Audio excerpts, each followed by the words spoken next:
Assalamualaikum warahmatullahi wabarakatuh. Selamat malam pemirsa. Kembali lagi kita di podcast Minim Resiko. Kesempatan pada kali ini kita mau membuat tugas untuk memenuhi tugas pembuatan podcast dari mata kuliah Desain Pembelajaran PAI. Podcast kali ini bertema dengan peran pendidikan agama Islam dan demokrasi. Pada malam hari ini yang spesial ini kita mendatangkan tamu yang spesial juga, kan eman-eman jika malam yang spesial ini mendatangkan tamu yang tidak spesial. Jadi kita datangkan tamu spesial pada malam hari ini, yaitu saudara atau Mas Awabul Fikar atau biasa dipanggil Mas Fikar. Mas Fikar. Nah, ini sudah berada di sini di depan saya, Mas Fikar. Selamat malam, Mas Fikar. Selamat malam, Mas. Sehat ya? Alhamdulillah sehat. Apa kesibukannya akhir-akhir ini, Mas Fikar? Mengikuti riset-riset ya. Mengikuti riset-riset pemilu ini ya. Nah, ini nanti ada kaitannya dengan kontestasi politik pada tahun ini yang nanti akan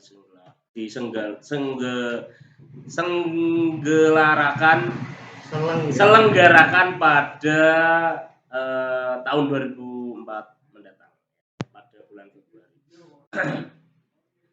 Untuk berbicara tentang pendidikan agama Islam dan demokrasi. Nah, ini menurut Mas Fikar, apa hubungan antara ini pendidikan agama Islam dan demokrasi ini menurut Anda bagaimana, Mas Fikar? Selamat malam untuk semuanya yang sudah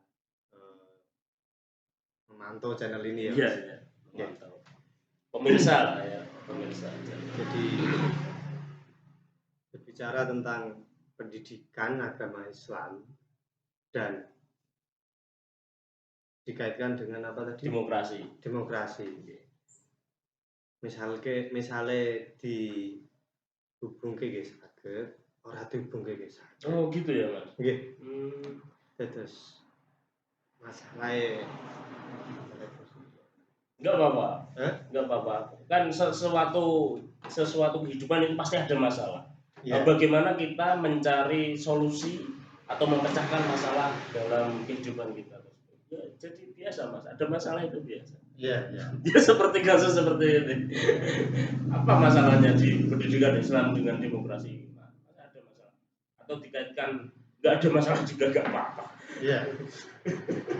Jadi kalau menurut sudut pandang saya, selama saya ikut berpartisipasi menghadapi demokrasi,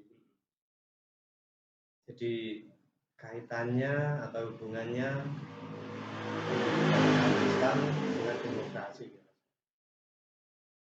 itu memang harus dihubungkan. Kalau menurut saya, misalnya gini, jenengan tahu lah misalnya berpolitik di negara kita itu seperti apa. Jadi kalau kita itu tidak didasari dengan nilai-nilai keagamaan, mungkin tidak akan terkontrol kan gitu. Iya betul. Jadi hubungannya ya, kalau kita sebagai orang Muslim harus menjunjung tinggi nilai-nilai beretika tentang demokrasi. Mungkin seperti itu ya. Sederhana. Berbicara tentang etika ya, Mas. Etika itu di dalam agama Islam atau pendidikan agama Islam itu pasti kan diajarkan di pendidikan agama Islam itu. Maksudnya gini, di dalam demokrasi kan itu ada kita beretika untuk mengikuti demokrasi ini yang sudah dicanangkan ini ya di negara kita ya. Ini kan di pendidikan Islam pasti ada ya. Pengetahuan tentang etika diajari gitu ya. Diajari mulai dari dasar. Jadi kita itu di dalam agama pasti ada lah nilai-nilai Islami, etika seperti itu ya. Jadi iki nek cara wong Jawa iki enggak untuk silakan berpolitik, tapi kita harus menjunjung tinggi nilai-nilai beretika. Gitu ya Mas? Iya, kurang lebih seperti itu ya. Untuk demokrasi sendiri kita merujuk ke belakang dahulu ya sebelum kita masuk lebih dalam tentang pendidikan agama Islam. Ini bagaimana kita ini mengkaitkan sejarah berdirinya Indonesia ini dengan proses demokrasinya. Kira-kira sepengetahuan Mas Fikar ini bisa dijabarkan atau enggak? Ini loh untuk melihatkan ke pemirsa kita tentang di Indonesia ini perjalanan ini Indonesia sampai saat ini kan tidak gampang gitu kan untuk meneguhkan negara demokrasi. Bagaimana Mas Fikar? Jadi lahirnya Indonesia itu ya dari dulu, setahu saya itu ya sempat ditawari ikut blok barat atau blok timur kan. Iya. Jadi kaitannya dengan demokrasi di negara kita itu sebelum Indonesia memutuskan ini mau jadi negara apa, dari dulu memang sudah melihat seperti Korea Utara, seperti negara-negara Barat. Jadi di Indonesia itu sebelum memutuskan itu ini loh, ibaratnya itu mengkaji dulu, sematang-matangnya dulu, dimatangkan dulu, baru di ini ya, diputuskan ya untuk kita ini negara ini mau dibawa kemana, mau menganut asas apa gitu. Jadi itu mungkin untuk pengalaman secara sejarah, secara histori kaitannya negara dulu seperti apa mungkin selesai. Iya. Karena kan gini, karena dulu saat kalau seingat saya itu zaman Bapak Soekarno kayak. Iya. Itu kan pernah mengusung negara ini komunis ya. Iya kan? Iya tidak mengusung, tapi ada indikasi ke sana. Iya. Itu jadi kalau saya tuh seperti ini Mas, melihat dari koran-koran zaman dahulu. Iya. Jadi kalau kepemimpinan Pak Soekarno itu agak condong ke Rusia, ke Uni Soviet. Uni Soviet dulu ya. Yang di situ notabene Rusia itu komunis ya. Jadi setelah kepemimpinan Pak Karno lengser atau berganti, di situ kita dipimpin oleh Pak Harto. Di situ sempat terlihat berbeda lagi karena Pak Harto condong ke barat. Kayaknya seperti itu setahu saya. Kalau mungkin sedetail penjelasannya, sejarahnya, secara garis besar seperti itu.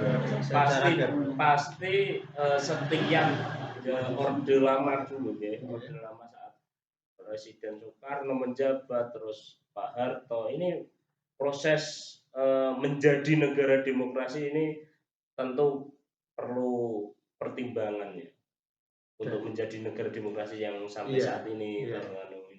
Dan itu membutuhkan waktu yang sangat lama, perjuangan, dan itu tidak bisa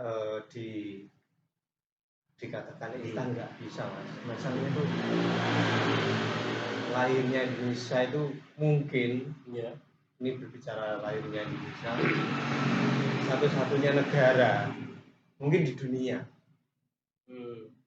yang mendapatkan kemerdekaannya itu tidak seperti apa ya istilahnya. Kalau seperti di Malaysia itu kan ada tangan. Tapi kalau di negara kita itu dia itu tidak mau. Jadi pengakuan kemerdekaan itu tidak diberi. Tapi kita itu memperjuangkan. Mungkin satu-satunya negara di dunia itu Indonesia. Hanya Indonesia. Sampai berdarah-darah ya untuk memperjuangkan kemerdekaan. Sampai saat ini ya Mas. Iya. Betul. Baik Mbak, Mas Awal, Mas Fikar, kita lanjutkan ya pertanyaannya. Mungkin bintang tamunya terlalu banyak. Jadi jenengan saya nyebutkan nama iki kelira-kelira. Iya. Baru 2 podcast kok. Gitu kan. Iya. Iya. Terus begini Mas, kira-kira ya. Iya. Ini kan melihat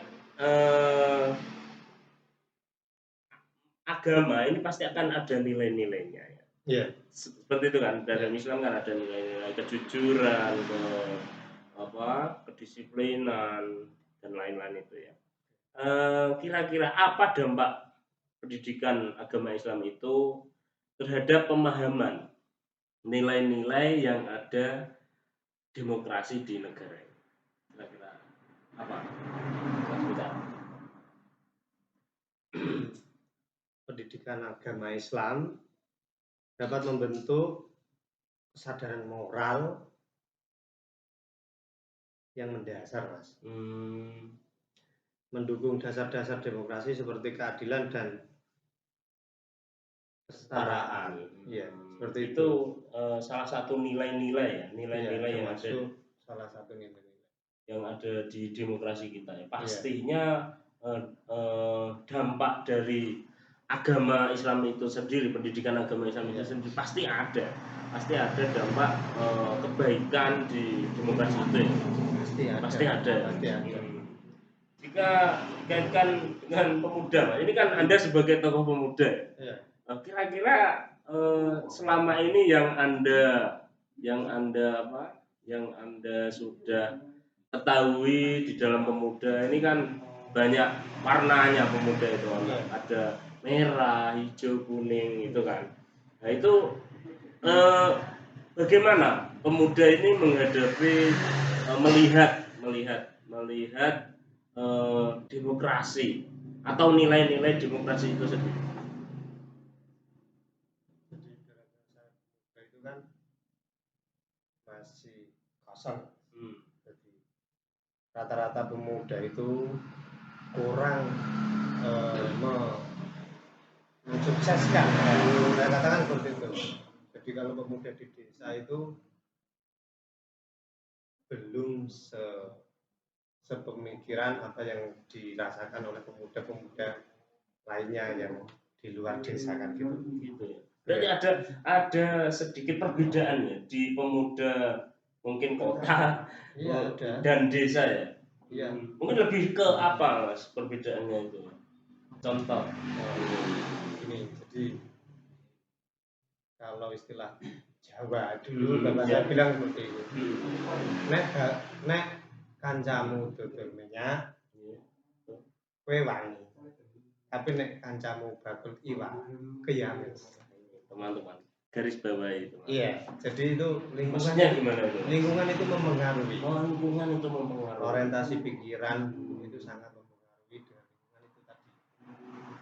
Iya, jadi kalau di desa katakanlah seperti ini, sifat gotong royongnya itu masih dijunjung. Perbedaannya itu kalau di kota itu ya beda ya, karena individualisme ya Mas. Iya. Jadi seperti itu. Tapi kaitannya dengan demokrasi yang tadi Mas bilang, betul. Kalau pemuda di desa itu masih secara struktural lah, saya bilang seperti itu. Jadi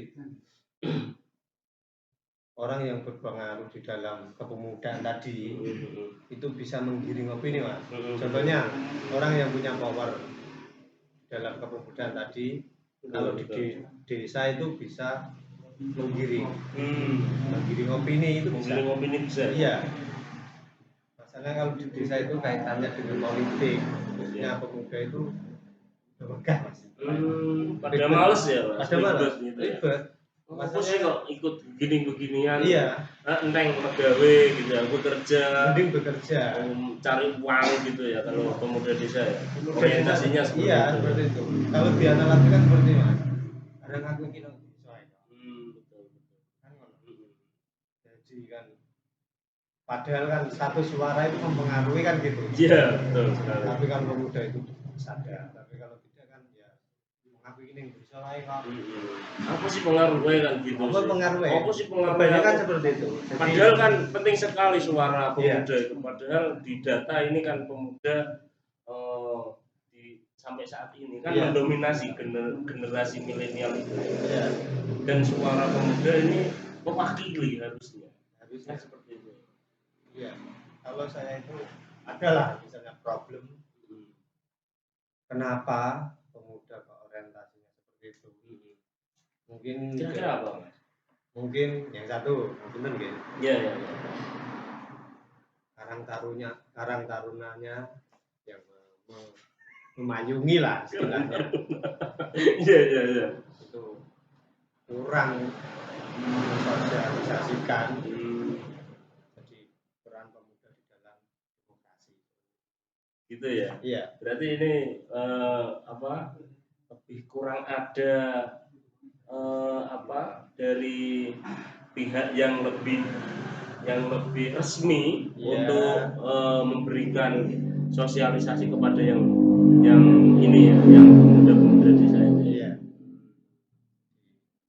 Kalau saya itu ya merasakannya jadi karang-taruna itu hanya mengurusi masalah ini keolahragaan saja. Iya. Padahal kan demi memajukan lingkungan itu kan tidak harus dengan olahraga. Betul sekali. Banyak sekali program-program. Tapi kan untuk Karang Taruna khususnya di desa itu identik dengan olahraga. Padahal kan tidak. Ya mungkin begini Mas. Mungkin ada fokus tersendiri. Iya. Jadi di dalam Karang Taruna mungkin ada program unggulan seperti itu. Tapi penting sekali teman-teman itu Karang Taruna memprogramkan sampai harus ini pemuda yang tidak terwadai ekspresinya untuk harusnya kan seperti itu. Karang Taruna harus mewadai ekspresi atau ide-ide pemuda yang lain. Harusnya seperti itu. Jadi kan peran itu mungkin bisa Mas. Jadi kalau ada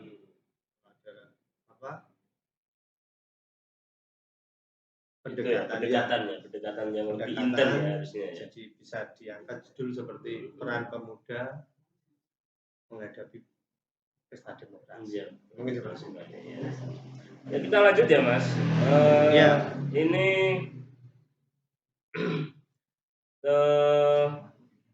diminum enggak apa-apa. Boleh. Ini ada sponsor dari ST ya teman-teman. STT. Ini kalau Anda menjumpai boleh dibeli. Melihat ini Mas, melihat keadaan kepemimpinan dari atas sampai bawah. Iya. Ini kan ada kaitannya dengan demokrasi juga. Iya kan? Ini bagaimana pendidikan agama kita dapat membentuk kepemimpinan yang demokratis. Pemimpin yang lebih bisa tidak semena-mena memutuskan sendiri seperti itu. Bagaimana? Harusnya kan ada pendidikan entah itu etika, entah itu apa yang lebih berperan untuk memilih pemimpin yang demokratis. Bagaimana? Iya. Kalau kita itu bicara dengan peran pemuda terhadap demokrasi, kalau kita bisa menyadari itu ada seperti NU juga mengajari seperti di tingkat anak sekolah itu kan ada yang namanya IPENU, yang namanya Ansor. Jadi di situ kan bisa kita belajar menuju pemuda yang berdemokrasi dengan baik. Di situ kita bisa belajar kan kaitannya dengan nilai-nilai cara berdemokrasi dengan baik pasti ada di dalamnya. Pasti ada ya. Pasti ada.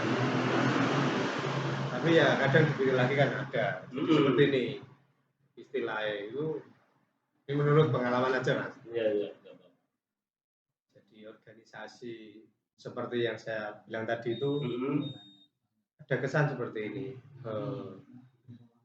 Dijak ngopi, malah kok didadekno seksi acara. Biasanya kan dijak ngopi, jujur jadi ketua panitia. Jadi kan itu gimana ya kita menyikapi seperti itu? Itu udah jadi konsumsi publik lah. Sudah menjadi konsumsi publik. Iya. Menjadi adat ya. Iya. Kita ditawari aja ngopi, nggak tahunya di situ kita ditugaskan ini seksi acara. Sebenarnya seperti itu. Nah, untuk mengurangi hal-hal seperti itu, ya tadi kembalinya ke pendidikan sosial berpolitik ditekankan mudah. Seperti itu ya Pak? Iya. Ini karena gimana ya, itu sudah menjadi hal yang lumrah di organisasi ya mungkin. Iya. Dan tahu-tahu ini pengalaman saya. Jadi kayak nggak ada apa ya, nilai demokrasi kok nggak ada gitu. Adanya settingan. Iya betul. Yang namanya demokrasi itu kan menghindari kata settingan. Harusnya murni. Di situ musyawarah kan gitu. Iya. Tapi kan secara teori mungkin bisa. Tapi secara prakteknya ternyata konsumsi publik ya seperti itu. Iya. Ayo ngopi dari rumah ke tempat angkringan, di situ malah ditugaskan seksi acara, kadang jadi ketua apa gitu, seperti itu. Iya, seperti itu. Iya. Ya mungkin ini terjadi di lingkungan teman-teman juga ya, mungkin seperti itu. Kalau nanti ada seperti itu, ditanggulangi Mas.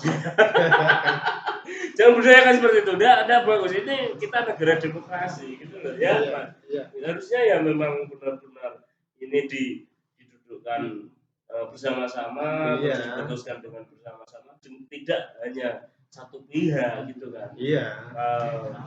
Mentang-mentang yang di situ ngajak ngopi itu orang atas terus langsung nunjuk, itu kan enggak etis gitu ya secara etika ya. Iya.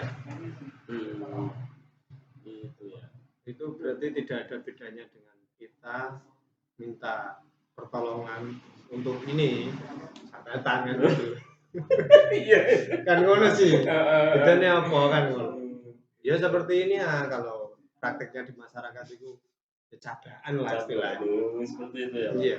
Tahu-tahu terus, kamu ketua panitia. Iya. Asute kan gitu. Iya. Gak ada angin apa kok. Iya. Tahu-tahu iya. Ketua panitia. Iya. Terus seakan-akan beban ke kita semua. Iya. Seperti itu deh ya. Padahal awalnya tadi kan pas dari rumah nggak ada kegiatan, diajak ngopi, refreshing lah. Refreshing ya. Tapi tahu-taunya ada beban yang menunggu gitu loh. Itu prakteknya seperti itu. Betul sekali ya. Ini sudah 23 menit, ini satu pertanyaan saja yang terakhir ya.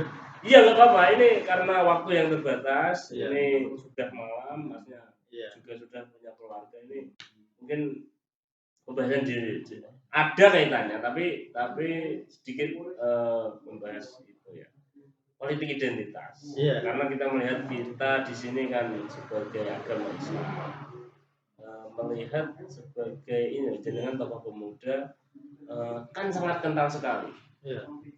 Dikit-dikit Islam, dikit-dikit patrialis apa. Ini untuk ini kan kita negara demokrasi ya. Harusnya kan kita harus nasionalis seperti itu kan. Kita harus nasionalis, tidak ada perbedaan. Ini menurut jenengan sebagai tokoh pemuda ini bagaimana melihat realita ya?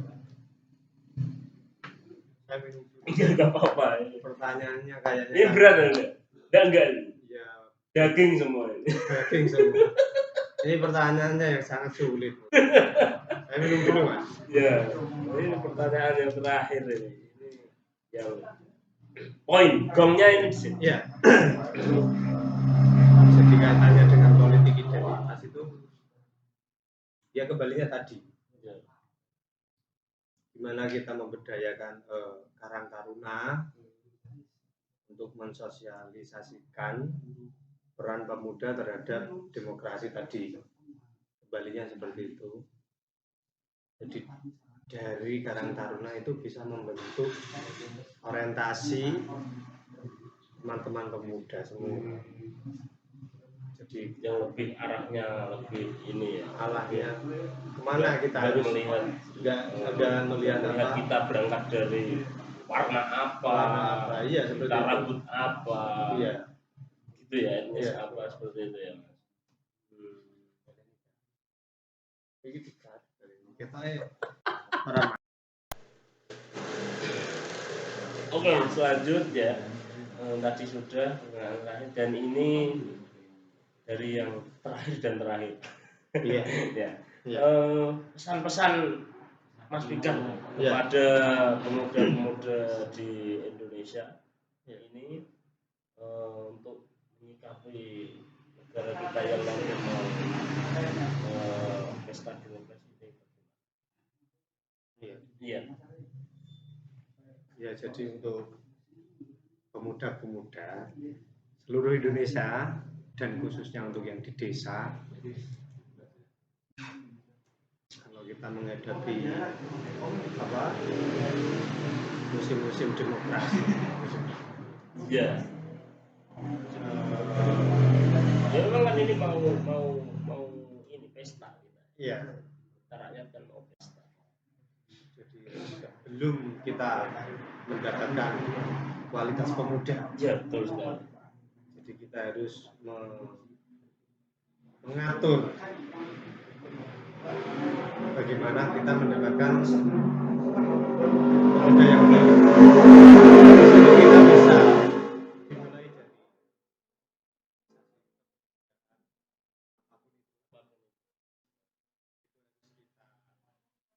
gunakan semaksimal mungkin orientasi dalam berpikir politik yang baik, tidak melihat warna bendera. Iya, betul. Itu dari kita menggunakan wadah pemuda tersebut dan kita bisa melaksanakan hari-hari besar di dalam nasional seperti hari Sumpah Pemuda, dari santri termasuk itu juga. Kita bisa menggunakan semaksimal mungkin untuk memberi contoh generasi yang akan datang. Ini loh saya,